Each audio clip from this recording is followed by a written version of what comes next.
Nous sommes dans le cadre d'une école publique d'enseignement biblique axée sur Jésus.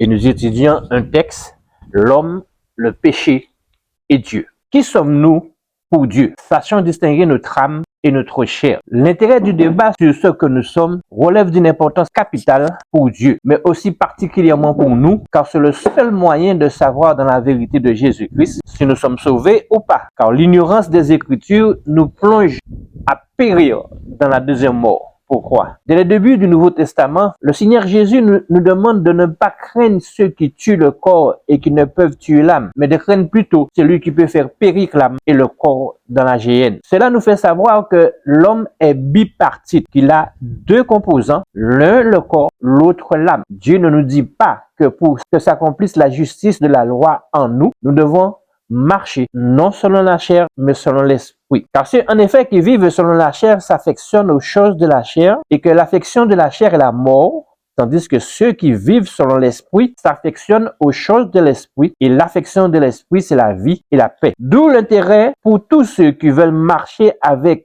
et en Jésus-Christ, de comprendre d'une part la nouvelle naissance proclamée par Jésus en Jean 3, 1 à 8, et d'autre part à saisir la personnalité de l'âme et celle de la chair, créée par Dieu dans le jardin d'Éden. Pour cela, nous allons étudier Romains 7 qui nous raconte la vie de ces deux frères. Comment Dieu a fait la création de l'homme. Les Écritures nous en parlent en Genèse 2, verset 7. L'Éternel Dieu forma l'homme de la poussière de la terre. Il souffla dans ses narines un souffle de vie et l'homme devint un être vivant. Le verset stipule deux choses, la poussière de la terre et le souffle de vie. Le péché a créé un dualisme d'opposition entre les deux frères, le corps et l'âme. Examinons le combat à mort qui se déroule entre l'homme extérieur, le corps, et l'homme intérieur, l'âme. Mais avant, regardons, le premier homme est un homme d'argile, de la poussière de la terre, que Dieu a formé avec de l'eau. Il a formé un pantin. Et de ce pantin, Dieu a soufflé dans ses narines un souffle de vie. Et l'autre image montre un être qui a un cœur et dont les veines circulent